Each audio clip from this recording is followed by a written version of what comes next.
You're watching The Sports Objective, the podcast for Pirates. This is East Carolina All-American Bryant Packard, and we're talking Pirate baseball in The Sports Objective.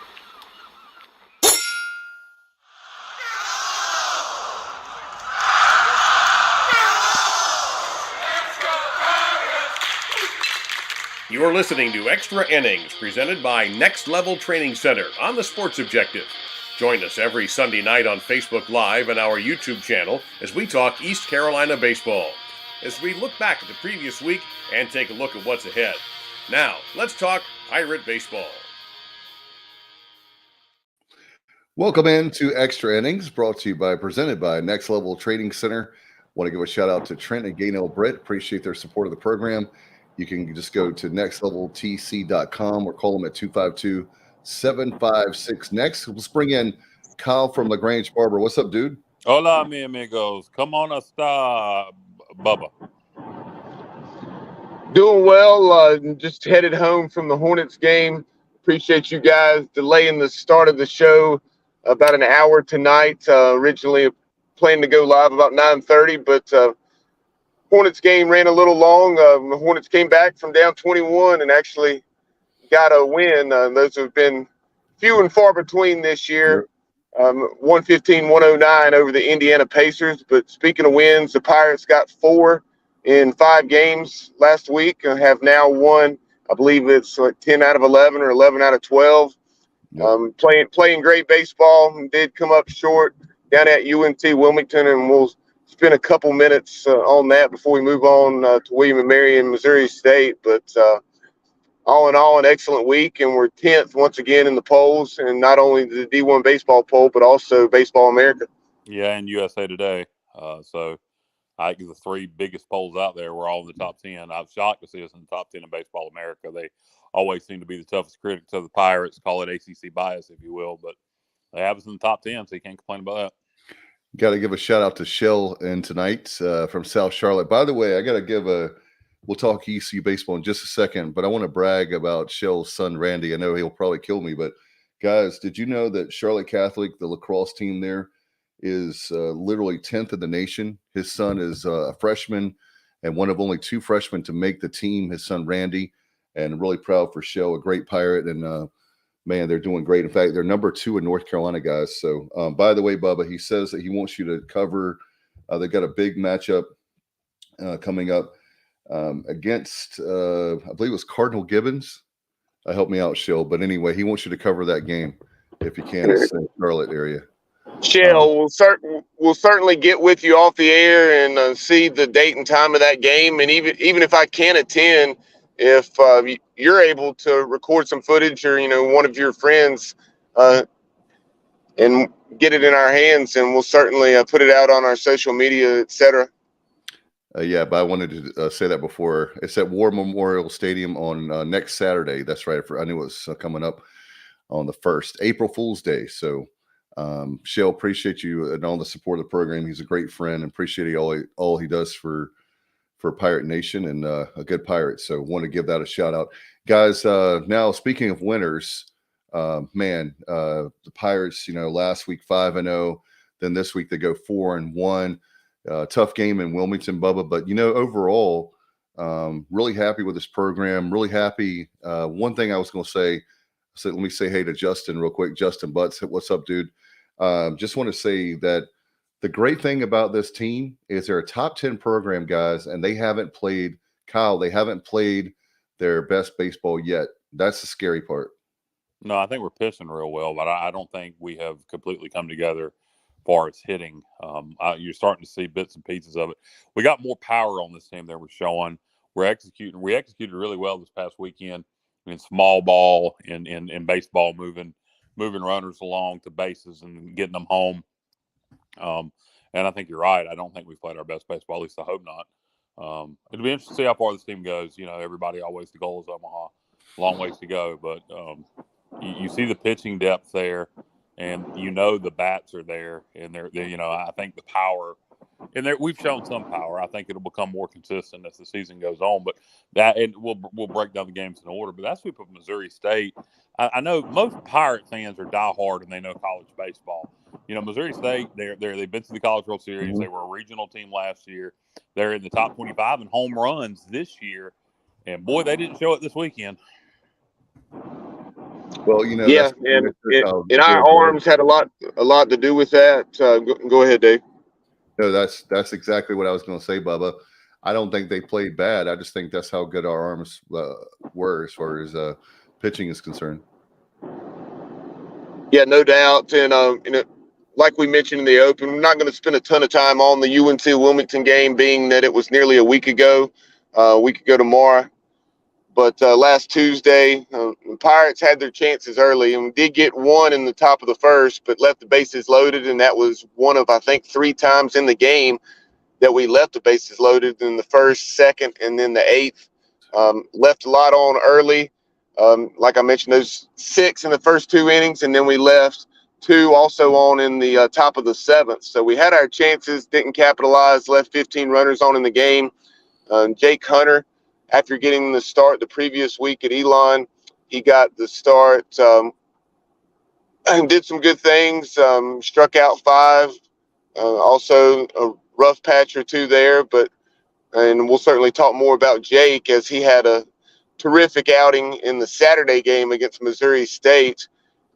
And also Wyatt Lunsford-Shinkman, who's been excellent outside of one of his appearances this year, and that was the one at North Carolina.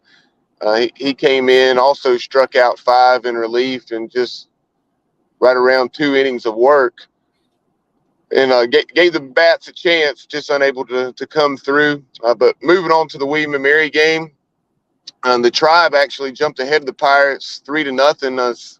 Garrett Saylor, after starting the previous week against Queens, got the starting nod 8 days later, and he pitched pretty well early, but then the Tribe used 4 singles, I believe it was, there in the top of the 4th.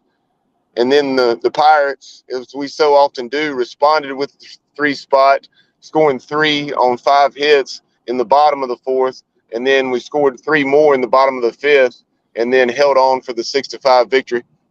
And no doubt. And guys, I was going to say that the very fact of this team is going to be really, really dangerous when those bats get really hot and swinging. I tell you what, because we're starting to see guys that, you know, like Moylan, we can talk about him, but Moylan, you know, everybody was talking about what's up with Josh Moylan. He's been red hot. Lane Hoover, you know, Bubba people, and how they were talking, what's up with Hoove? And the only reason Hoove has turned it on for sure. Yeah. What's up with Hoover? The only reason Cliff Godwin's playing him is because that's his boy. Well, like I said a couple weeks ago, he may be Cliff's boy, but Cliff is not going to play somebody just to play him. He's about winning ball games. No, and Hoover was always good in the field. His bat was cold, and now it's heated up. And Cliff knew that would happen, and the only way he's going to heat it up is to play. Exactly. And Moylan, Yeah.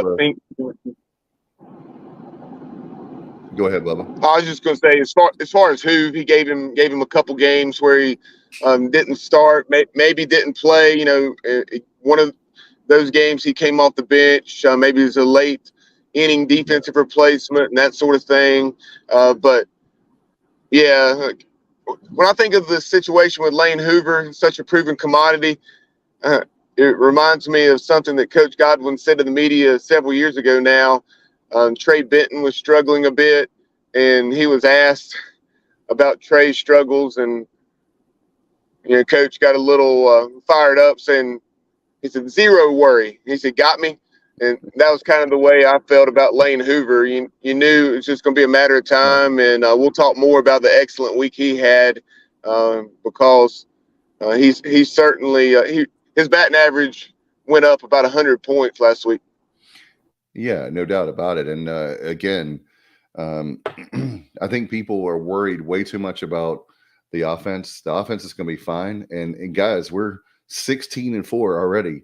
You know, this team hasn't even really, I think, even like hit it. Like I said, it's a potential. We're only a month into the season. So People have nothing to worry about. I don't think very many people are worried. I mean, you're talking about a vocal minority. The offense, they are worried about. Well, the offense, look, as the weather heats up, the bats heat up, and typically we really start to hit the ball really well around tournament time when exams are done and we can really just concentrate on baseball. So yeah, and also there's game plan. We're bunting a lot. We're moving people over because our pitching. Sometimes you play baseball a certain way because you play to your strengths, and there's no need to go out there and hack away and try to put a bomb.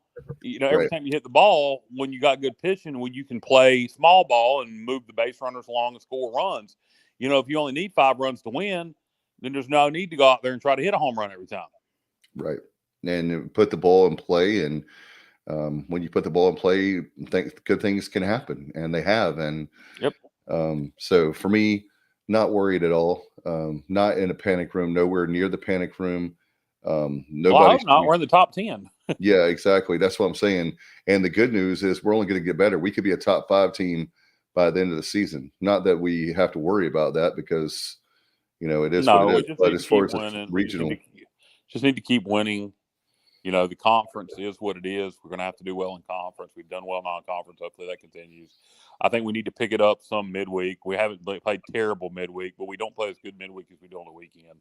But it's something that has to do. It's something that has to do with the Wilmingtons and the Campbells of the world getting fired up to play us more than we get fired up to play them. We got to start approaching Campbell and Wilmington like we do UNC and NC State because, believe me, and I think we will this week for Campbell. Campbell already got us one time. And Campbell right now is positioning themselves where they may end up being a regional host. Yeah. So I was going to say they're a lot better, Kyle, than they have been. It seems like with Justin Hare. Well, I think they're in the top 25, aren't they?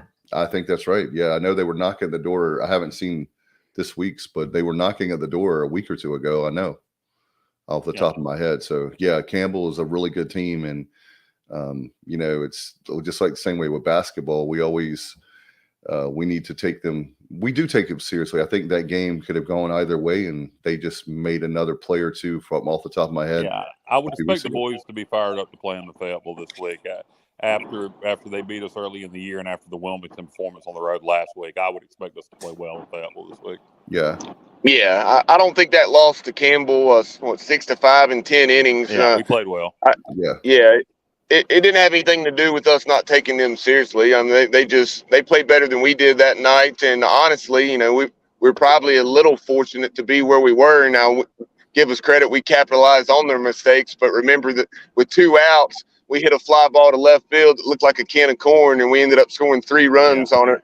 We had the bases loaded on that. Yeah, I don't think it's a take it seriously thing. My point is, we do not, and people can say it's not true, but bullshit. We do not approach it with the same intensity we do NC State or UNC, and we probably should. Well, the fact of the matter is we get 2 more cracks at them this Wednesday night. Our good friend Tom Earnhardt, I know he's going to be there in Fayetteville. I wish I could be there, but Alex has basketball practice, so we'll be. That is the first time anybody has ever said they wish they could be in Fayetteville. Well, hey, I love my Pirates. By the way, thank you, Shell. Shell is a great researcher, and Campbell is 18 this week per D1 baseball. Thank you, go. In my opinion, the best poll out there. So, Campbell, big time opponent. Yeah, appreciate you throwing that in. The bit of information regarding Campbell, but they're off to a 15-3 start, and they were dominant against Winthrop last weekend, winning something like, I don't know if it's 12-2, 12-3, and 9-3. But go ahead. But Winthrop didn't appear to be very competitive. I don't know how those games went inning by inning. Now, it could have been a situation like in a couple of our games where it was a 1 or 2 run game, and then you throw up a 7 or 8 spot, and it all of a sudden doesn't look very competitive. Kind of like the game on Sunday against Missouri State, and also the game against Georgetown comes to mind. But another couple points about the William & Mary game on before we move on to Missouri State. Jaden Winter came in and relieved those last 2 innings when we just had the 1-run lead against the Tribe. He was dominant, striking out 5 in those 2 innings of work. And then we had, I think, 4 guys in that game have multi-hit games, including Lane Hoover, JC. I want to say maybe Josh Moylan or Jacob Starling, but Pirates did a lot with the bat in that game, especially as they got into the William & Mary bullpen. And it was noted in the post game that William & Mary, they use kind of a different approach to pitching. Coach Godwin referred to it as a bit of a pod system, if you will, but where they throw guys 3 and 4 innings, and they threw their top arm against us in the start. Yeah, by the way, the Campbell game on Wednesday night, do we know who is getting the start for the Pirates? Shell was asking. I haven't heard anything, but I have not heard. Based on the last 2 weeks, it's been Garrett Saylor and then also Jake Hunter. And Jake Hunter, I think, threw 3 innings on Saturday. So my guess is that it's staff approach, but we'll see if Garrett or Jake maybe get the ball. Who knows? Maybe Zach Roots. Zach Roots, a possibility as well. That's my guess. I really like him. Hey, by the way, JR pointing out, this is great. Lunsford Shinkman, since USC is not giving up a run in 12 1/3 innings with 2 walks, 15 Ks, 1 win, and 2 saves. Thank you, Johnny. That's man, I love his pitching. Wyatt has been great for us, and Zach Root is another one. And that's another point I was going to make, and I'll pitch it back to you guys about the games. But if you had anything else from Wednesday, but what's exciting about this team is we've got a lot of young guys already contributing. And when you look at the likes of Root, and you look at the guys like Lunsford Shinkman with Wyatt, he's been doing great. And that just lets you know it's not like a senior-led team, so to speak. That we've got Cliff is reloading every single year. It's so exciting for this program. Sorry, I'm gonna hit the cough button, but yeah, we're recruiting at a high level. When you're a regional, super regional team, a top 10 program, you start recruiting at a different level, and you do start reloading. It's not a rebuild situation; it's a reload every year, and glad to see it. And we want to move on to the weekend, Friday night against Missouri State. Yeah, Trey Savage, you got to start there. He's the American Athletic Conference Pitcher of the Week.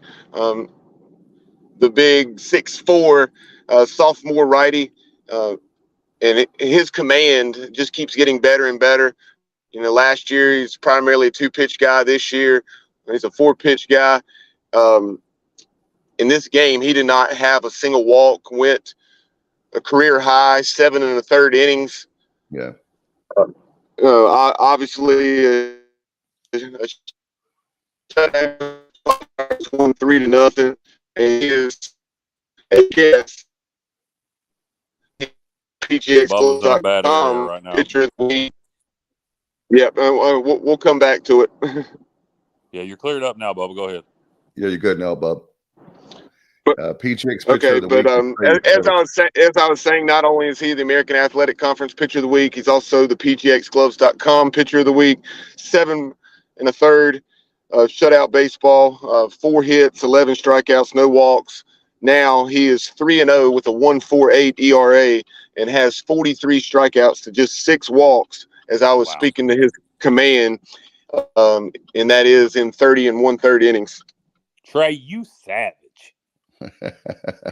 Yeah, he is getting better. He has looked. We saw some bright spots last year, Bubba and Kyle with his freshman year, but man, he has really, really turned it up. And by the way, I want to give a shout out once again to Austin Knight. Austin Knight has really done an excellent job as our pitching coach. Cliff is. It's really cool to see a guy that that was basically like the volunteer coach, and coach says, "Hey, here's the ball. You're the pitching coach." And people are like, what? And then last year, you're really close to Omaha. And it was a fresh set of eyes. And he actually has guys pitching better than they ever have. And you've got young guys coming up. that are just amazing freshmen. So I love having Coach Knight. It's been a great bright spot for the program last year and this year. Yeah, he's done an excellent job. Good job by Cliff promoting him, and done a wonderful job with the pitching staff. Last year, he didn't have a lot to work with and managed to piece it together and almost take us to Omaha. And this year, he's got a lot more to work with, so we'll see what happens. Yeah, and last week on Extra Innings, I noted that all 3 starters went at least 6 innings. I think exactly 6 innings. And that was the first time that it occurred. And this was a little surprising. I mean, that's not an easy thing to do, but given the pitching that we've had, outside of last year, that was the first time that had been accomplished where all 3 starters had gone at least 6 since back in 2019 when it happened up at Maryland the same weekend that Jake Kuchmater had his perfect game. So it nearly happened this weekend, and we'll get to Saturday and Sunday, but Savage went 7 1/3, Spivey went 5, and then Josh Groves went 7 2/3. So nice to see those guys continue to go deeper and deeper into ball games. Yeah, no doubt. Yeah. In fact, Norm says what we did Friday and Saturday was amazing, Bubba. It really was. Talking about our pitching has been just really lights out, especially with our starters. Yeah. No doubt. It was. And I know, and this is something I understand where Cliff's coming from as far as saying, too much emphasis may be placed by the media on the strikeouts just because of the wow factor, if you will. But at the same time, and obviously he knows this as well as anyone, when you have that ability to get those punch outs, it's huge because you have a greater margin for error. You don't have to rely on the defense making plays, and that's certainly not a concern with us. But when you have the chance to get a strikeout, when you're in those jams and you have a 2 or 3 runner on situation and less than 2 outs, and you can get a strikeout where you may not have to rely on a double play, or maybe there's no outs and you get a strikeout and all of a sudden the double play. So the double play will get you out of the jam, I should say. So that's huge, and we've been. It's going to be interesting to see where we rank at the season's end compared to the greatest staffs of all time in regards to strikeouts. Yeah, and obviously you got to trust your defense, and I guess that's what Cliff is saying. But I don't understand. I didn't hear the comment, but I don't understand how the media could put too much emphasis on the strikeouts. I mean, what are we supposed to talk about? Well, I'll tell you what I love. If you have 10 or more strikeouts in a game, you get a free chicken leg at KFC. That's what I like about it. So what? Yeah. In basketball, if you score 75, it's in basketball. If you score 75, it's free tacos, and in baseball, it's a free chicken leg. A free chicken leg? Like, you can't even get a 2-piece? How about a damn 2-piece and a biscuit? Come on. How do you taco? You get a free taco. How do you do that? Do you just take your ticket and say, "Hey, give me a chicken leg"? Give me my damn chicken leg. I mean, who the hell does that? I mean, I guess maybe you can go get you a 2-piece and then add that leg into it, and you have a 3-piece. But Kyle, my situation, being here in the western part of the state and 3+ hours away, obviously I can only attend but so many home games. So anytime we win and get 10+ strikeouts, I'll start texting you my ticket stub so you can pick up your chicken leg. All right. That sounds good. Our buddy Craig Doucette says 2-piece and a biscuit is a perfect game, Kyle. So it has to be a perfect game. Okay, is that a real thing, or is he just being funny? No, he's joking with you. I mean, that could be. I wouldn't be surprised. I mean, I believe. I think leg is a beautiful thing. Thank you, Colonel. That's what Alovic says. I believe I would have just told KFC, never mind. Free chicken leg.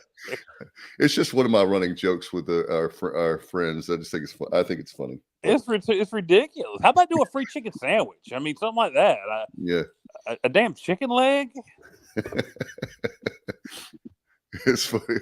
It's funny to me. I don't know. I'm sorry. I didn't mean to get off topic, Bubba. It's on topic. It's related to baseball. Yeah. Yeah, I think it's funny because I'm worried about winning the game. I'm not worried about a free chicken leg. Yes, a free chicken leg. Yes. Yeah. Now That's that would have fine been there. funny if Cliff would have said, "Now I know I know you and all of our fans are worried about your damn free chicken leg, but I'm worried about winning baseball games." That's a good one, Bubba. How about a breast? How about a nice, a succulent breast? Can we get a free breast? No, how much for one leg?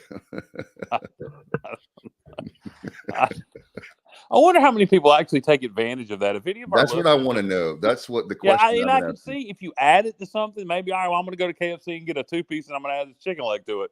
But otherwise, I can't imagine anybody just going, "Hey, let me get a chicken leg." Oh, Alan Vick said he said he's a leg man. You're a leg man, Alan Vick. Okay, well, all right. Is that in chicken or women or both? I don't know. And then Waylon gets the little plug in for Parker's. How about a Parker's chicken bag? Sounds There good you to go. me. There you go. Yeah. Parker's has some excellent fried chicken. I'm a big fan of Smithfield's chicken. Oh man, I love Smithville's. Can't complain about it either. That's actually depending on when we're getting into town, or just the convenience of it. We've actually this year stopped at Smithfield's a couple times. Oh Yeah, They're man. in Zebulon. The Oh, crispy yeah. skin on their chicken with some Texas Pete, Mm. it's pretty Oh damn my good. God! Don't stop, Kyle. I want it. Yeah. Right, Waylon Isolate that clip, Bubba. Isolate that clip right there. Waylon says easy now.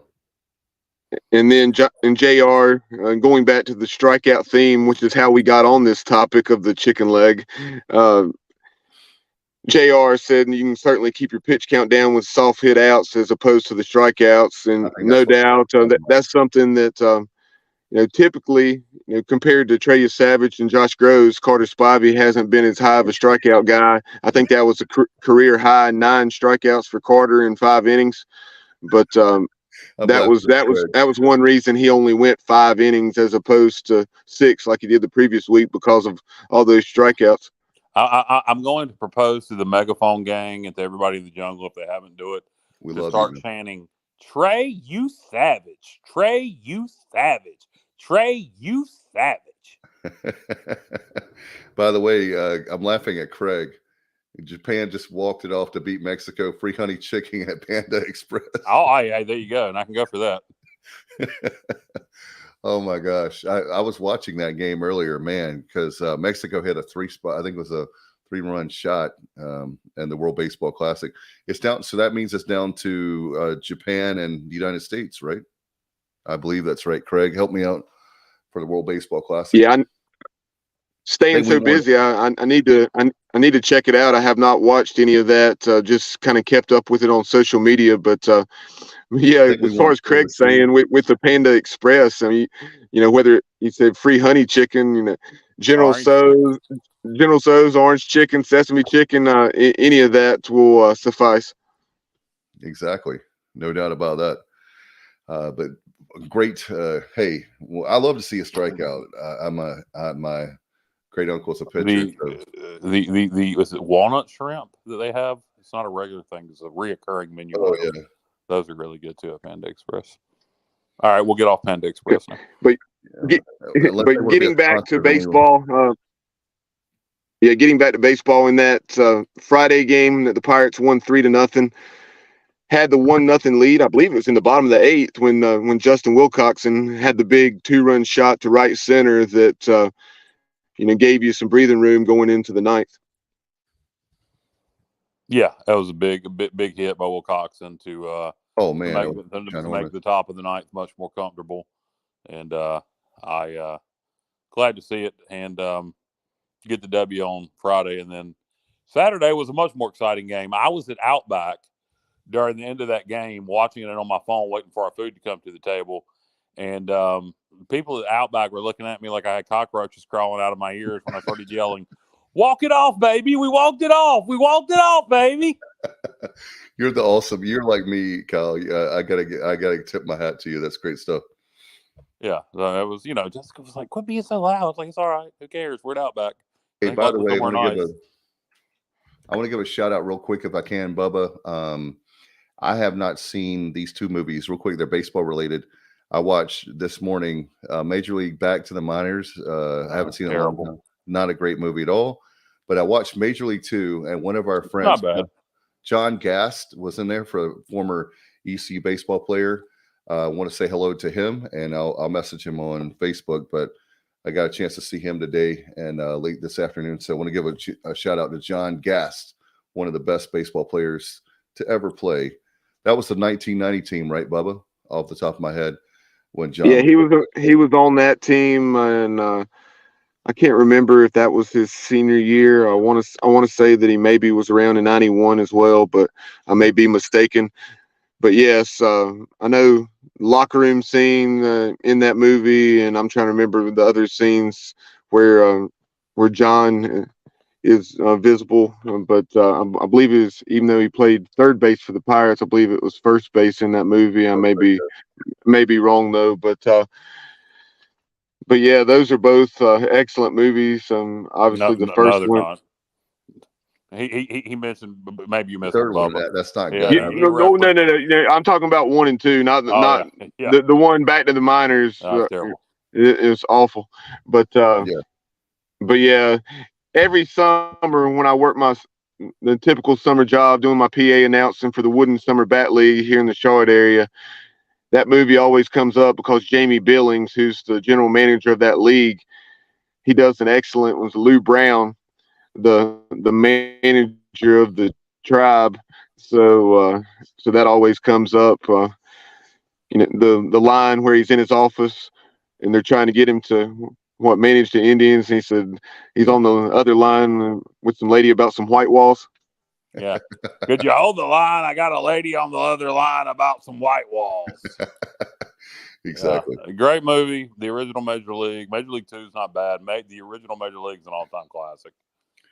All right. Alan Vick said, I was asking people in our chat, so let everybody know that's listening, their favorite baseball movie. The Natural is Alan Vick. I'll go The Natural, or I would say The Natural or Field of Dreams are my probably 1A, 1B for me. Man, Field of Dreams, Major League would be 1 and 1B for me. Field of Dreams, Major League. The Rookie is really good for more recent one. What about Sandlot? Sandlot, if you want to, I guess you got to consider that a baseball movie. Yeah. Sandlot's a coming of age movie too. Sandlot's just a great movie too. Yeah, it would be. Yeah, Craig said that. Yeah, it kind of just depends on what type of baseball movie, like you were kind of alluding to, Kyle, that you're in the mood for, whether it's a comedy or a little more serious with a little humor mixed in. Yeah, The Love of the Game, Kevin. Yeah, Alan Vick, Bad News Bears. Yeah. Oh, Buttermaker. Bad News Bears. Yeah, I love both versions. Both versions are great to me. I mean, I even love the one with Billy Bob wasn't bad, but the original one, oh my god, it's just unbelievable. Unbelievable, great movie. I mean, I didn't even think about that. That would be in my top 5 also. Yeah, Gordon Walker agrees with Alan Vick, saying Bad News Bears as well. Yeah, it's fantastic. Buttermaker. And you see Walter Matthau drinking that beer in front of his kids. Like, that would never happen. Walter Matthau is one of the most underrated comedic actors of all time. Exactly. Fantastic. The grumpy old men movies were great. Norm says Bull Durham. Okay. And I love that. I love Norm Fear chiming in. Absolutely. We appreciate Norm. One of a great guy that we know. Appreciate you. I've never watched Bull Durham from beginning to end. Oh my god, that's a classic. I've seen some of it, but I never watched it from beginning to end. I need to. Don't ask me why. I couldn't tell you why. Shell's he's getting up early. So Randy and I appreciate the Charlotte Catholic lacrosse love, and Sandlot is Randy's favorite baseball movie. Great show as always. Thank you, Shell. Appreciate you, and get some rest. So yeah, Bull Durham is. I'll tell you one that I liked as a kid that does not hold up. Rookie of the Year, the kid that breaks his arm. Oh yeah, for the Chicago Cubs. Yeah, the Cubs. That movie does not hold up. Yeah, it's one of those that if you see every once in a while, it's okay, but it's not one of my go-tos. Like for that one. And then you also had Little Big League with the Minnesota Twins. Yeah. Did you guys like the Kevin Costner? Hey, what Love the about? Game? Here's one for you. It's a little corny, but I liked it as a kid. Angels in the Outfield. Oh yeah, Yeah. Danny Glover, right? Danny Glover and Christopher Lloyd. Man, I haven't seen that movie in years. Sorry, I didn't mean to make it a movie thing. I was just trying to do like a side topic thing, but I love baseball. So Yeah, and Angels in the Outfield, like you're saying, Kyle, it's kind of a different story as well, because you had the what was it, an orphan. It's been so long since I've seen it, Bubba. I Yeah. just remember I liked it when I saw it. But you had the storyline. That was the whole deal. You know, the kid that went to the game and saw the Angels and Danny Glover and the others right there around the Angels organization thought he was insane. Wasn't Christopher Lloyd in that movie also? No, you're correct. He was one of the umpires, right? I don't remember. I just remember. I'm pretty sure he was one of the umpires. I just remember. I like Leslie Nielsen as the umpire in Naked Gun. Leslie Nielsen's a trip. And then Waylon chiming in with Angels in the Outfield, but then Greg said slap shot. Sorry, wrong category. Yeah, that's. Well, we can talk about best hockey movies, The Mighty Ducks.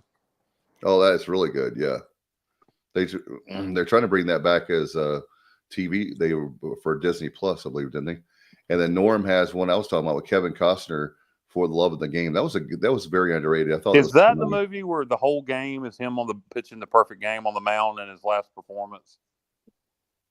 Oh, God, I can't remember. Is that not For the Love of the Game? I thought that was For the Love of the Game. It may be. Yeah, that sounds right. I'll tell you another one I love, a true story. What about The Rookie? Dennis Quaid. I mentioned that. earlier. Oh, I didn't hear you. I'm sorry. I didn't hear that. Yeah, that's a more recent one. The Rookie was a great movie. Sorry, I missed that, Cal. Yeah, that was a good movie, and obviously based on a true story. And Jim Morris, Moneyball. Who was Jim Morris, who was he'd been a professional baseball player, and then battled some injuries and gotten into teaching and coaching, and his players said, "Coach, you're always telling us to go for our dreams, and you're not chasing yours." And he was throwing BP, and the very unusual circumstance that his arm got significantly stronger as he got older, whereas earlier I want to say he was maybe upper 80s to low 90s. He threw mid to upper 90s, and when he hit 98 or something on the radar, and then they're like, I think it was the Tampa Bay Devil Rays as they were at the time before they dropped the devil part of that to BPC. But that was an excellent movie. And where I was going with that is that I had the opportunity to do a podcast with Jim Morris, and that's something I may try to kind of re-air on our platform because that was a good conversation. He was a true gentleman, and I enjoyed talking to him. Yeah, we've got. You need to bring back the Bubba Rose show. Now I want to talk football movies. So now you got me thinking about. We'll do that, but let's talk about the Saturday game. Saturday game, yeah. Sorry. Yeah, going back to baseball. As we've tired our viewers and listeners in knots, but we appreciate you hanging with us, folks, here at 11 o'clock on a Monday night. But Carter Spivey, as I mentioned, 5 innings, 9 strikeouts, and that was a game where it was pretty similar to Friday night as far as being a pitcher's duel and defensive struggle and those things. But then we went into the final at bat there in the bottom of the ninth, trailing 3-2, and then found a way to get it done. One of the things that I love, and you guys referenced it earlier, and I know Norm was bringing it up in the comments, as far as, and that's what his significant other was wanting us to talk about the Pirates' short game and the way we utilize all the various types of bunts, be it drags, push bunts, And we do that so well, and there's nothing more demoralizing to the other team for a ball not to have left the infield, and all of a sudden you have the bases loaded, or maybe even scored a run, and the bases are still loaded. Yeah, we are an excellent bunting team, and we show bunt a lot, and we executed it really well Saturday and Sunday. And Saturday game was exciting. You know, you enjoy blowouts because you're watching the Pirates blow somebody out, so it was enjoyable. But it sure is a lot more exciting to have a close game and going into the bottom of the ninth, winning it in walk-off fashion. I enjoyed it. You need to win games like that. You need to win one-run games. You need to win close games. You need to be tested because when it comes regional time, you're not going to be blowing people out most likely. You're going to get tested. So to me, to play a game like that on Saturday, to me, that was the best win of the weekend. No doubt. And Waylon chimes in on Facebook. Sorry, Dave, I had some lag there, but Waylon saying Saturday was the game. A top 10 team, quote, finds a way. You know, in the games like that you find a way to win. And I know this is kind of stating the obvious, but when it comes down to the end of the season, and when you're able to notch those victories and pull out a ninth inning win or an extra inning win, then when it comes time to host a super regional, those are going to make the difference. It can make the difference between a 9th seed and an 8th seed, and that's all the difference in the world. Exactly. Craig chiming in with some more humor. Bubba has lag. Imagine that. Bubba, you got to get off. You got to get off. You got to get off straight talk. No, it's HughesNet. No, he's on the road. Or maybe it was Dave. I said that I had the lag, but I was already speaking before Dave was. I don't know. So who's your carrier, Bubba? Out of curiosity. It's AT&T, but okay. Yeah, I'm at home now. Oh, okay. You're at home, so it is the HughesNet. I've not. I disconnected from my Wi-Fi, but God, does anybody have HughesNet anymore now that you can get? Joke. I don't. Well, I mean, now that you can get Starlink and Verizon and US Cellular are offering home internet, to me, if you have HughesNet, I mean, anybody can get Starlink. I think so. I mean, if you have HughesNet, why? Exactly. Why? That's a great. That's all you have to say on that. No doubt. And that walk off though is, man, you're right, Kyle. That was incredible. You know, you're a little worried, but this team always finds, like, how about that? When Waylon said that, finds a way to. That was one of my points I was going to make. Thank you, Waylon. This team finds a way to win. You know, and you know what I love about this team, guys. We can win in different ways. You want to play small ball, we can play small ball. You want to like knock it out of the park, we can do that. You know, there's many different ways that we can win with this team, and that's what's really cool. Yeah, no doubt. We're diverse. And you move on to Sundays. You got more to say about Saturday, Bubba? One other thing earlier, you can talk about Hunter and his performance. Yeah, the HughesNet strikes again. 2 2/3. And Jake Hunter 2 2/3, and he did not allow a run, just one hit, 3 strikeouts, no walks, and gave us a chance, as Coach Godwin really emphasized after the game, for us to have just a 1-run deficit and make the comeback in the bottom of the ninth.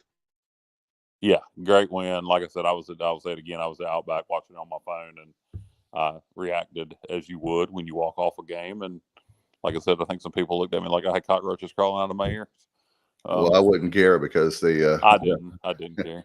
I mean, you're watching a game. I mean, what are you supposed to say? Yeah, I can't say anything because I'm in Outback. Yeah, nah, it's friggin' Outback. Who cares? I don't think you would care if you were at like Angus Barn. No, I wouldn't care if I was at Angus Barn either. I wouldn't care as well. I mean, I'm paying the damn bill. Just serve me what I'm supposed to have. Yeah, exactly. Like my sister has a big achievement, and we have a big banquet coming up next weekend. There, I wouldn't go nuts. I would be like fist pumping and everything, but I wouldn't be yelling out. But you should have seen me, and then we'll get to Sunday's game. But when we played Temple, my sister was doing Thanksgiving at her house the Saturday after Thanksgiving, the Saturday of the Temple game. Yeah. And you should have seen me watching the Temple game on my phone, trying to pretend like I gave a damn about Thanksgiving dinner. And you want to talk about somebody acting like a complete idiot amongst a bunch of people? That was, good Lord. I was getting on everybody's nerves. I ended up just leaving after I got done and eating and watched the rest of the game when I got home. But anyway, back to Sunday's game. No question. Sunday's game for me was a lot of fun because, when you look at the three starters, with Savage, and then we had obviously with Spivey, and then with third up with Josh Groves. Man, what a performance, guys. What was that, 8 innings? Yep. 7 and a third. 7 and a third, yeah. He went the same like Savage, but Josh Groves also is pitching really well, getting better, and it was a tremendous performance. Again, people worried about the offense. I think you really should be worried at this point, not about pitching. I'm just saying that normally it seems like we have really good hitting, and we're worried about our pitching. Our pitching's very strong, and the hitting is going to come. And yeah, and that's it. Pitching can't come around. You either have it or you don't. Yeah, players can develop and get better as the season goes along, but that's a lot easier to do at the plate. And we're not hitting bad. No, we're just not hitting for the power. And like I said, some of that may be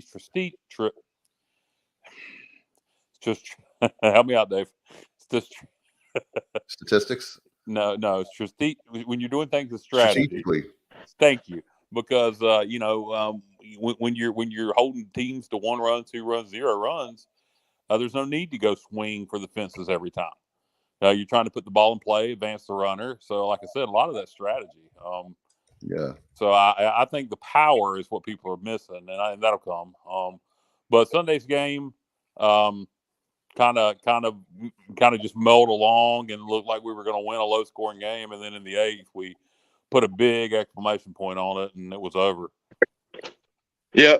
As you said, it was really shaping up to be like Friday and Saturday's game, another pitcher's duel.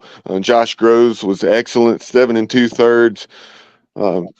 His best outing of his career, at least in terms of how long he went into the game. And then he had not as many strikeouts. I want to say he had 5 strikeouts and 5 walks. But I'll have to go back and confirm that. But I believe he was asked about that in the post game. But another excellent outing for Josh. And then, as you said, those last 3 innings, we took what was something like a 2-0 or 2-1 game. I guess 2-0 game because they got their run in the top of the 9th, and it went from 2-0 to 10-0 with us scoring in each of the last 3 at bats and putting up, I think, a 4 spot there in the bottom of the 8th. Yep. And I tell you what, that wind.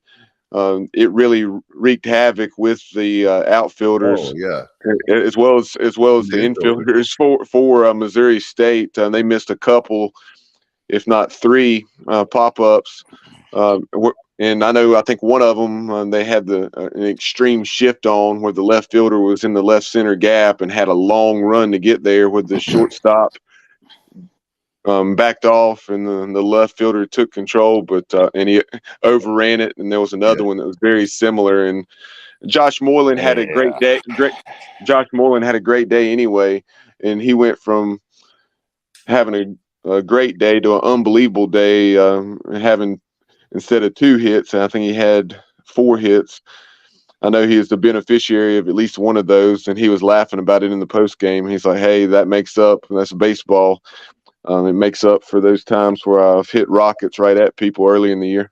How do you handle that as a coach? Speaking of that play, that shortstop clearly had that ball to me. I think he'd have made the play. And the left fielder waves him off, and he gives way to him and doesn't make the play when he should have just let the damn shortstop make the play. The shortstop looked like he had a beat on the ball. Angle on it. He had the right angle on it. And then the left fielder waved him off and didn't make the play. So what do you – if I was the coach, I'd smack him in the damn head. I mean, I don't know. Yeah, I mean, that's one of those things is really, I mean, you work on fly ball communication all the time, and outfielders have priority over infield, and the shortstop certainly wasn't camped under it. He was going to be making a running catch going back at a 45-degree angle, and the left fielder got there in plenty of time because, like I mentioned, he overran it. But yeah, I think it was as much the distance he had to run and the wind. So I really think the right guy was probably catching the ball, or attempting to catch the ball, I should say. But it was pretty entertaining, and you check out the Sports Objective YouTube channel and our sights and sounds from the jungle for Sunday's game, and that's one of the things. And you'll hear Brian Dilday and Jared Plummer and Todd Vivrette from the jungle, as well as our very own Tom Earnhardt, who chimes in a lot on this program, giving the left fielder grief over.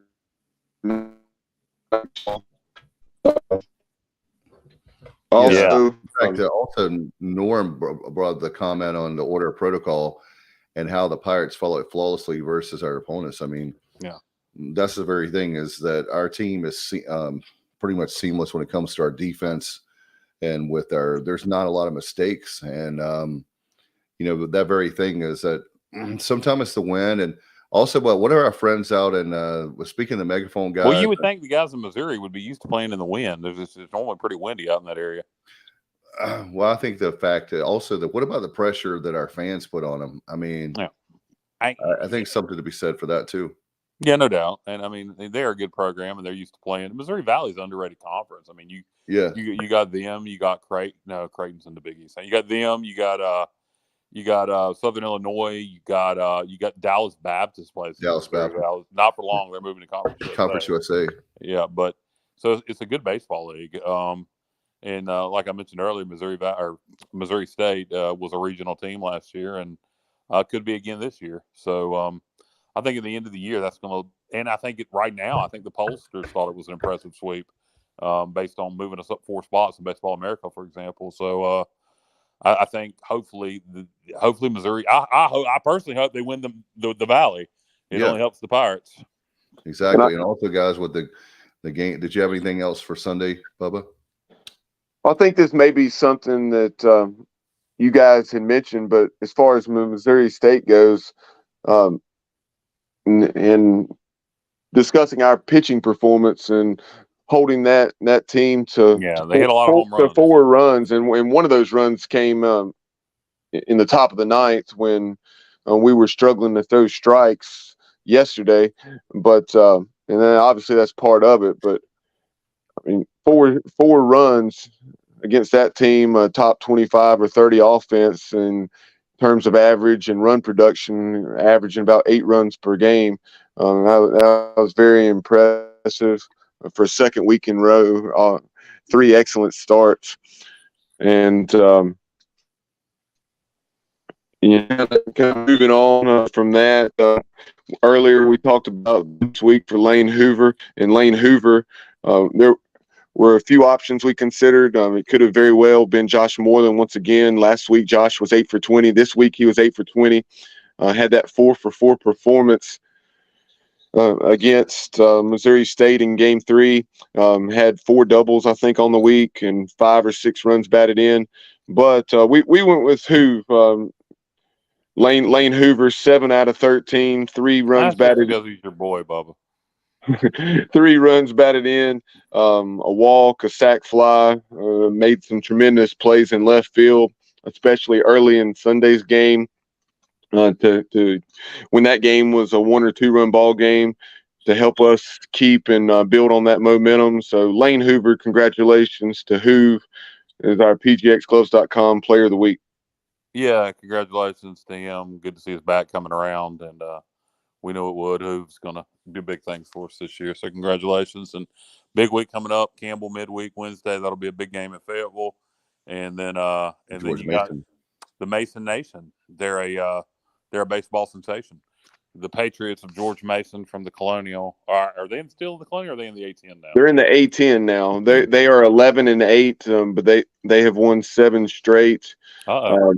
They not the toughest of competition, but then they still won 7 straight. They defeated, I want to say, most recently they swept Cornell 3 games. And prior to that, they had normally Maine is pretty good. They had beaten Maine, and then prior to that they had another 3-game sweep against someone. But a common opponent, they played a midweek game against Georgetown, who the Pirates had a competitive game with and pulled away late with a 7 or 8 run inning, if I recall correctly, on Sunday of the Clark-LeClair Classic. Again, George Mason played them on a Tuesday and lost to the Hoyas 18-13. A real pitcher's duel. Yeah, that's a lot of runs being scored. Oh my gosh, that's hilarious. The Patriots coming in, and winning breeds winning. So if they won 7 in a row, do you know who they got midweek, Bubba? I'll check on that and see. And also here in a moment, we'll have some scores headed your way. Take a quick look around the American before we get out of here. Before we do that, Johnny Robertson talks about Cornell is 0-12 and St. Peter's is 1-16. Oof. So they're not the toughest competition, but hey, that's what you're supposed to do to bad teams, is beat them. And honestly, when I said that, I wasn't trying to not paint the picture as extreme as it was. I honestly did not know the record. I just knew that Cornell and St. Peter's aren't exactly household names in the college baseball world. I would have guessed that they were probably a little under 500 or something like that, but right. I never would have thought they were combined 1-28. But nonetheless, winning breeds winning, and it gives you confidence. Yeah. So Mason's going to come in here expecting to at least win 1. And, if they get Friday or Saturday, then they're going to try to win the series. So it'll be interesting to see if the Pirates can get another sweep. It's hard to do that weekend after weekend, but I'd have the brooms ready just in case. Another interesting nugget right quick about the George Mason Patriot program, that is the alma mater of East Carolina first base coach and infield instructor Jeff Palumbo. Coach Palumbo was, I want to say, a freshman when Cliff Godwin was the senior. So we got a real Patriot on our team. Yes, we do. And he's the recruiting coordinator, so does a great job with rebuilding. In fact, he talked about that at Media Day, guys. I was thinking about that watching him on Friday night, that he could easily be anywhere coaching, but you got to wonder, if George Mason, I don't know how long their head coach has been there, and I'm not trying to get anybody fired, but Palumbo doing what he's doing here at East Carolina, you got to wonder at what point does his alma mater take a look down, one state away. No doubt about it. But hey, he's with us right now, and that's the most important thing. In fact, it'll be great to get a win on Wednesday nights. And our good friend Tom, I think there's other people going down to that Wilmington, that Fayetteville game with Campbell. No, it's just Tom. Tom's gonna be the only one. Only? Yeah, just Tom. Tom. Hey, nobody. Tom is so great. He hold his own as a Pirate. He's a Pirate, so I'm sure he'll take care of business down there in Fayetteville. Is that, help me out with the stadium, Bubba? Is that Segra? It is. Yes, if I recall correctly, see if I very quickly and get a image to throw up on the screen here for our viewers. But if I'm not mistaken, that ballpark, it was built around the same time as Atrium Health Ballpark, and I think they're almost spitting images of one another. That's correct. You're right, Bubba, because that's the Houston Astros organization. Correct. And they played it at Bowie's Creek for a while. Was it a couple seasons? And then it was at least one season, maybe 2. Yeah, and then they went to Fayetteville, and Fayetteville used to be big for minor league baseball. Do you guys remember the Sally League growing up? No, I was always Carolina League watching the Kingston Indians, but they used to have, I can't remember what organization, not that it matters, but they used to have baseball there, and this apparently they're trying to revitalize, like a lot of places downtown Fayetteville. Well, it's a good market for minor league baseball. Fayetteville's one of the biggest towns in North Carolina. You got a lot of Army there, so it's definitely a place that should have a minor league baseball team. No doubt. Bubba, you want to do the scores before we go? We got a few programming notes too. Yeah, go ahead with the if you want to with the programming notes, and we'll run through the American scoreboard here in a Okay. moment. Let me give a quick shout out, guys, too, before I do the programming notes. I want to give a shout out to Shane Winkler. I had a chance to go out and see on Thursday night. The Fonz? Yeah. All right. Yeah. It's Henry Winkler's son, Shane Winkler. Yeah. Okay. But they're 20-9, guys, and they've got really proud of them how they've he's turning the program around. He's got those ladies playing for him, and just want to give him a shout out because that was really awesome. In fact, yeah, softball team's playing really well. They've got UNC Wilmington at Wilmington, and then they're going to be at USF on this weekend in Tampa. So that's their schedule. By the way, got to give some more love. How about this? The cross team 8-1. It's the best start in the history of the program. It's about 10 years now. I think 9 or 10 seasons. So has it already been that long? Wow. Yeah. Do I smell a national championship? Well, they have number 18 Duke coming in on Wednesday night.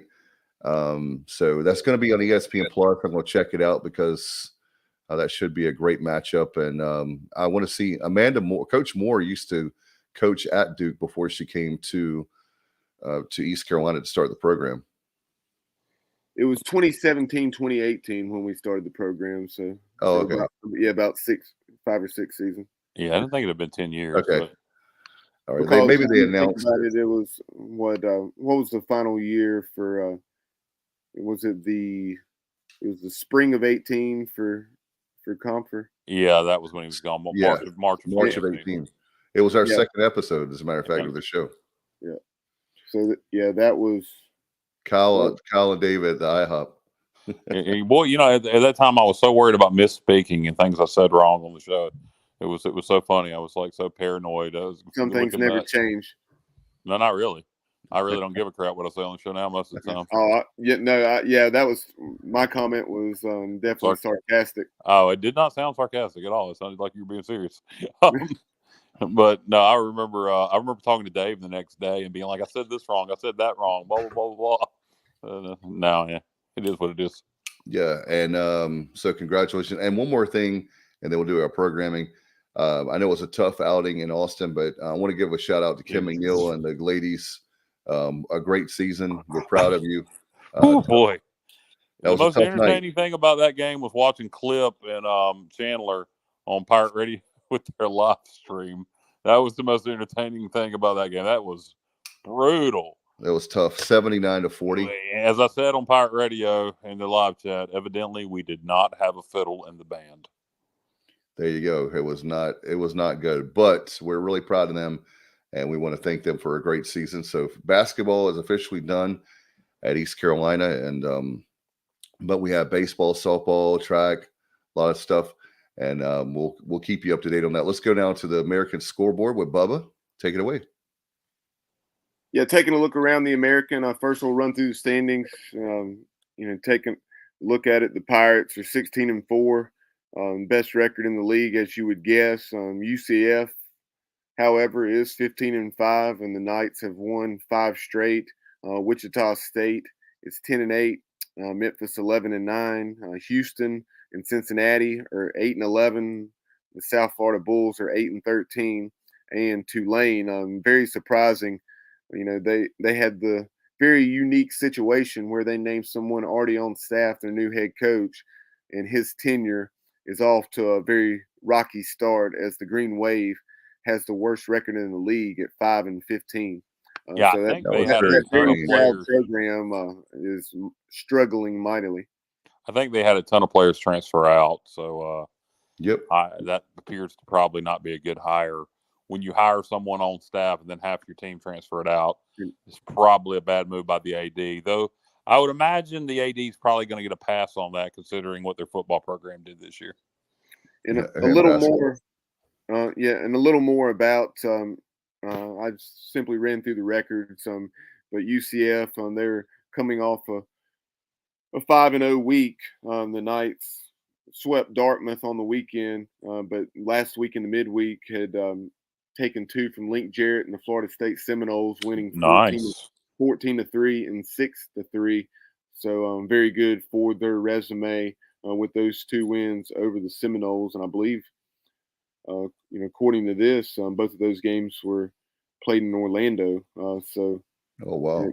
or at the very least, sometimes it'll show a team as a home team if they're in as a neutral site location, but Right. nonetheless, they were not in Tallahassee. But so yeah, you have them on that 5-game winning streak, highlighted by those 2 midweek wins over Florida State. Then taking a look at Wichita State, and as I mentioned, the Shockers are 10-8. They had started the season by losing 2 out of 3 out at Long Beach State, but most recently, last week they had they only played 3 games, apparently impacted by the weather, but had a midweek win, a nice win over the Oklahoma Sooners 6-2, and then they split with Creighton, losing 13-6 and winning 12-2.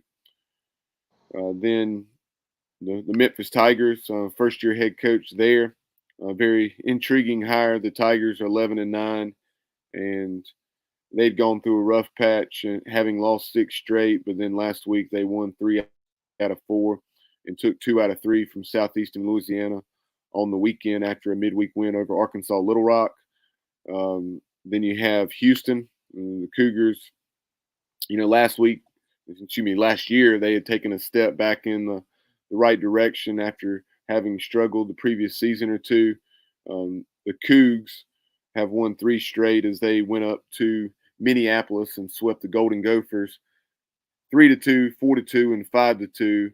And so they were 5-11 after the previous weekend having been swept by Oklahoma, and then last week they suffered a midweek loss, 5-1 to Texas A&M. Cincinnati, the Bearcats, they dropped 2 games to Wofford last weekend. The third was canceled due to weather. Excuse me, that was the previous weekend.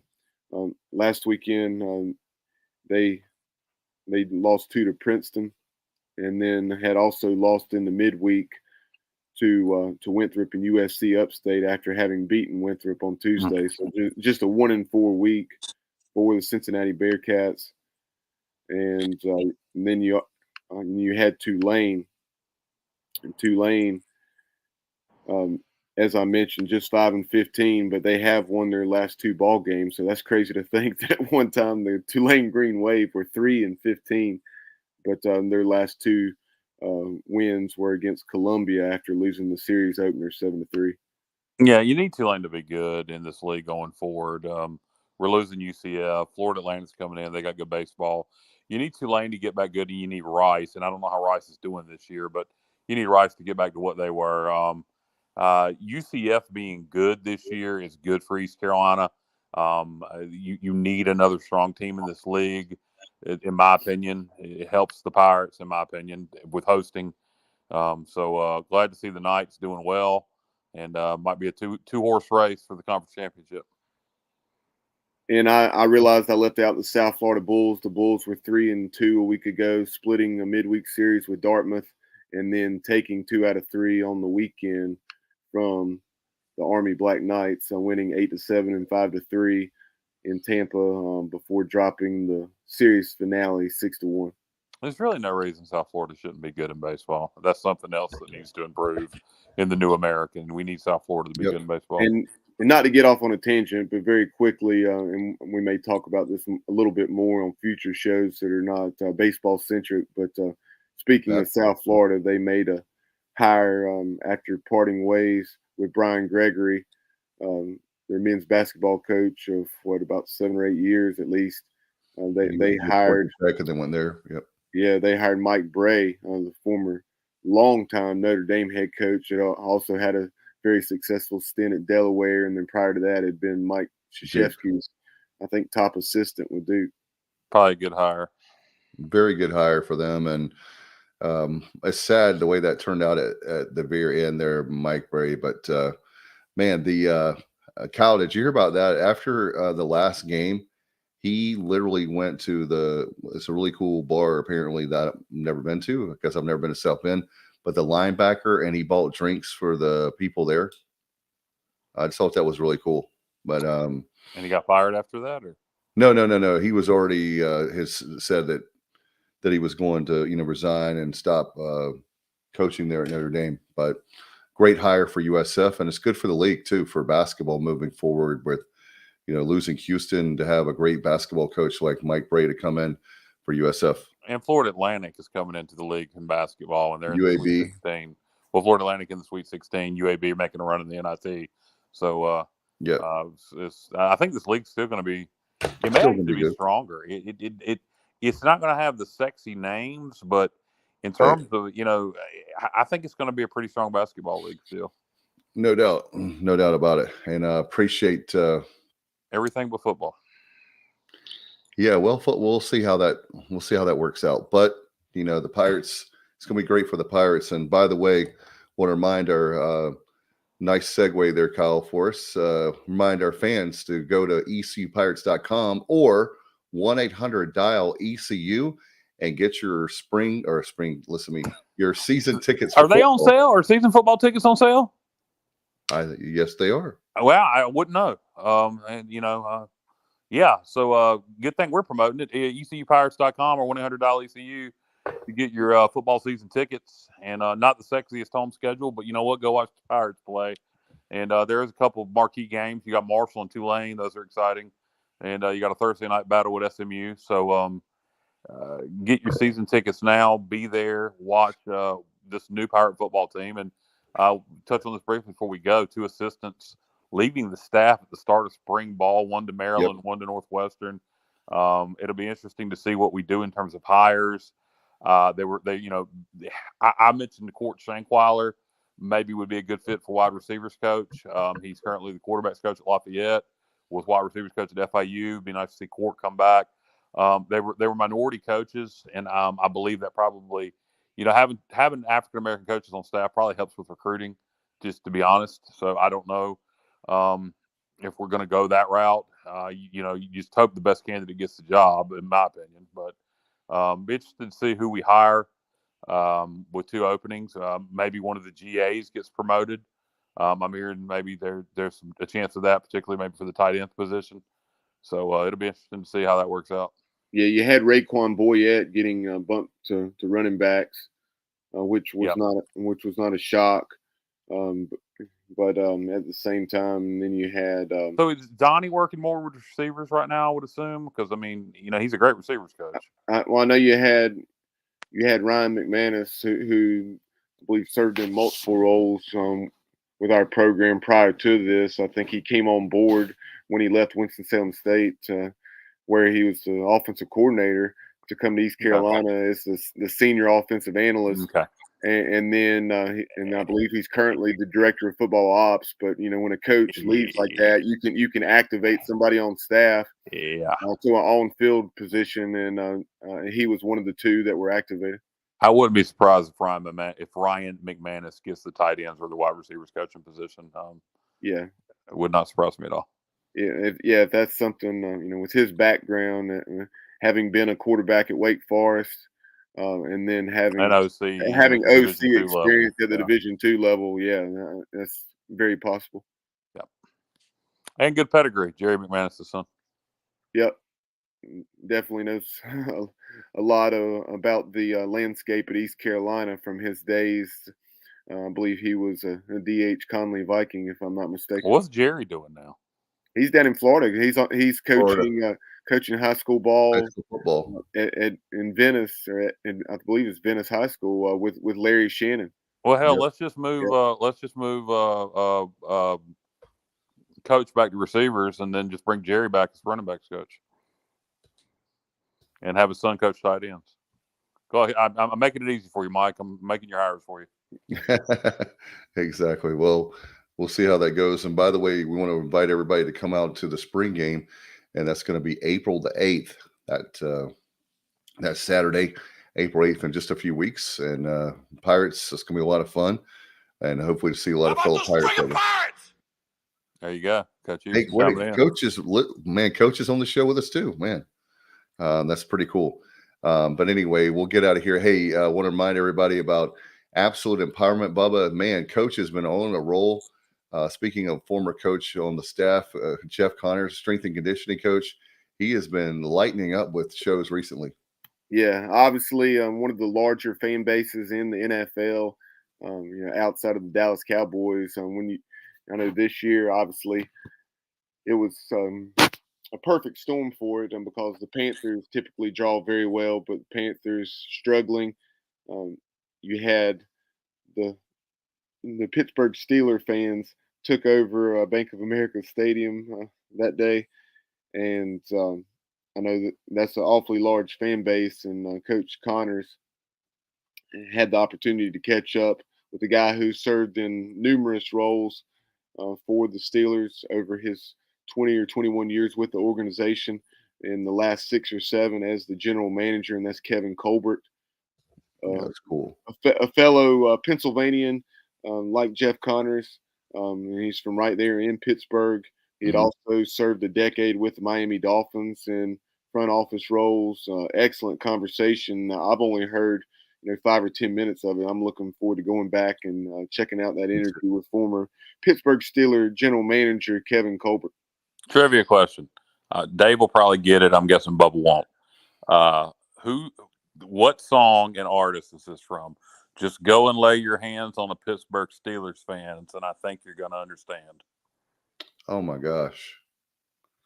I should know that. And it's 11:37 at night. I can't think. Come on, Dave. I'm disappointed. Bubba, do you know? No, I was on another tab looking at something. So well, I appreciate you listening, Bubba. Yeah, That's good. You're welcome. You're welcome. That's Charlie Daniels. You anti-American mofos. Say it again. And just go and lay your hand on the Pittsburgh Steelers fan, and I think you're going to understand. Okay. Yeah. No, I wouldn't have got it, but I actually In America, Charlie Daniels. Yeah, that's a great song. Yeah. Speaking of Charlie Daniels, I know you'll recognize this song, Kyle. A few more rednecks. Yeah. So you remember Jamie Ray, who played. It's an outfielder for the Pirates back in the early Billy Godwin years, and I guess maybe also a little for Coach Mazey, but Jamie Ray, his walk-up song. What this world needs is a few more rednecks. Part of the season was a few more rednecks. I wonder if they would allow a player to use that now. I don't know. Great song. Great song. But definitely a good song. But anyway, Absolute Empowerment's great. By the way, we're going to check in. We got to work out our schedules with Ryan Robinson. He's going to come back on the show with us, and I look forward to that conversation. In fact, we'll have just him on as one guest because we have a lot of questions. I know the viewers and listeners have a lot of questions out in Pirate Nation. So we appreciate, he's always been good to us, coming on just like John Gilbert, transparent, and he answers all the questions. So we appreciate him very much and look forward to that conversation, hopefully this week, maybe next week. So I appreciate Double R coming on. Yeah, good to have Ryan back on the show, leading the Pirate Club, and a lot of things going on right now with the campaign for the indoor practice facility and so on and so forth. So good to have Ryan on. We'll have a lot of questions for him as we talk about season ticket sales, Pirate Club membership, and all that good stuff. And by the way, I want to give a shout out to, speaking of the Pirate Club, we had a big donation today by the Overtons. So Parker Overton, Becky Overton, appreciate them very much. They didn't obviously disclose the amount, but Pirates Unite has been going, that campaign is going very, very well. And a shout out to Ryan Robinson and John Gilbert for, we have over half the money raised now for the indoor practice facility, about half for baseball. I know off the top of my head, so I'm really excited about that. Yeah, Pirates Unite, and we need to get more people to participate. I haven't given yet. I need to, so more people to participate, the better. I think it's a slim number of Pirate Club members that have participated in Pirates Unite so far. They've given a lot, the ones that have, but let's low level donors give what we can too, and get this thing going. It's something to keep in mind as far as that's concerned. With double your points with the Pirates Unite. Yeah, double the priority points, and that's for every 100. That's for every $100, folks. And then also to make things more manageable for people. Obviously, with the Pirate Club donation, you can I'm just talking about your general Pirate Club donation that you make on an annual basis that you can Payment plan, baby. Yep, payment plan over 12 months or season tickets, over 5, 6, or 7 months, I think it is. Yep. Same thing. This I think you can make your Pirates Unite over X number of years, like what 3 or 5 years, right, Dave? Yeah. Wow. Yes, that's why I'm giving 2,500 total, 500 for each campaign, individual campaign, the part of the Pirates Unite. There's 5 projects, so I wanted to be fair to like the Lady Pirates for the swim team, their locker room. I gave 500 that, 500 to Menges for the upgrades, 500 for the team's building, 500 for baseball, and 500 for the indoor practice facility. And hey, once we have, who knows, however long we've got this campaign going on, maybe I can add more. But I thought that's the least I could do is 2,500. Yeah, and good job, Dave. And I will donate something. It will not be 2,500, but I will be donating something, and I'm sure Mr. Rosenbaum will as well. And that's something, Pirate Nation, don't ever think that my $100 or whatever you're able to give. If everybody that goes to football games, because if we had thousands doing that, then it's the same difference. Yeah. If we had 50,000 people give $100, that's how much money is that? That's a lot of money. 500,000? Something? No. I don't know. No? Okay. Johnny, help me out. Johnny Robertson, bail me out. 50,000 times 100, and that would be 5 million. 5 million, yeah. Are you serious? Wow. Good God. You add 2 zeros. Good God. Okay. You get a little math on the air for our viewers. Yeah, just think about that. We could raise $5 million if we can keep in mind we love that 50,000 that comes to game. Some of them are students, some of them are children. But just think if we could get 30,000 to 30,000 adults, you would say, that come to the ECU games to give $100 each, we'd raise $3 million. $3 million. Yeah, I mean that's something to think about. Yes, it is. And folks, be sure to follow us on social media. Subscribe to our YouTube channel. Also, like and follow us on Facebook. On Twitter, we can be found at The Sports OBJ, and then on Instagram and TikTok is just simply at The Sports Objective. And so, be sure to like, follow, subscribe on all of those platforms. We're everywhere. We appreciate everybody and their support of the show. And guys, had a lot of fun here on Extra Innings as always. Good luck to the Pirates on Wednesday night. Hopefully our folks in the southeast part of the state can go to Segra Stadium there in Fayetteville and see our Pirates take on Campbell and Justin Herron, the great skipper that he is for fighting the Camels. So appreciate them. All right, guys, do you have anything before we go? I got nothing. Go Pirates against the unfiltered Camels. Joe Campbell, right? Yep. Bubba, you have anything? Yeah, go Pirates, and let's pick up a midweek win. It'd be nice to get a win over a top 20 team. Obviously, also the in-state factor, but the biggest thing, getting a win over a team like Campbell that's top 20 and RPI. Probably going to be a conference champion, as they have been. I think they may be looking for a 4-peat. Well, I knew they've won a lot. They've dominated that conference for so long, moving to CAA next year. So we'll see how that goes. But good luck to the Pirates there. And also this weekend, as they're taking on the George Mason Patriots at Clark-LeClair Stadium, get your tickets, ECUPirates.com, 1-800-ECU. Yeah, and remind everybody also, Dave, this Sunday the Globetrotters will be in Greenville at Menges Coliseum. So I don't know how well that's been promoted, but if you want to take your kids out for something to do Sunday afternoon, don't forget the Globetrotters will be in town. You can get your tickets at ECUPirates.com, and there's a wide range of ticket prices there from the 20s on up to about $70. So depending on where you want to sit, but there's something to do Saturday afternoon with your kids in Greenville to watch the Globetrotters. It's awesome. In fact, I hate that we can't be there. Alex, is it Sunday afternoon or Sunday night, Dave? Sunday afternoon off the top of my head, but I don't remember exactly the time, but it's a Sunday afternoon. It's a great experience, a lot of fun. And I hate, we have a AAU tournament in Rocky Mount, or we would be there. Our kids love it. And it was a lot of fun. We've done that like 2 times now, but anyway, That's a lot of fun. Check that out. Again, ecpirates.com, and under tickets, look for special events, and you'll find the Harlem Globetrotters. All right, we'll get out here. Good luck to the Pirates this week. And if there's any breaking news, you'll hear it from us, obviously, on social media and maybe even emergency podcast.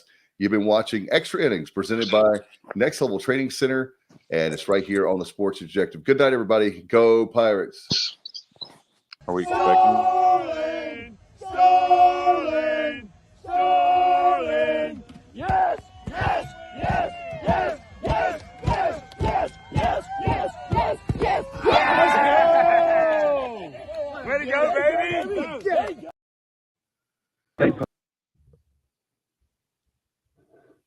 Hey, Pirate Nation, this is former East Carolina pitcher Davey Penny of the Clark-LeClair era, class of 2003. Keep it tuned to the Sports Objective as you follow our Diamond Bucks on the road to Omaha, because y'all know we're going. That concludes this week's edition of Extra Innings, presented by Next Level Training Center on the Sports Objective. Join us next Sunday night as we will once again talk East Carolina Pirate baseball. Be sure to follow the show on social media at the Sports OBJ on Twitter, at the Sports Objective on Instagram. Like and follow our Facebook page and subscribe to our YouTube channel. Listen to the show pretty much anywhere podcasts are found. As always, we appreciate you tuning into the show. Go Pirates!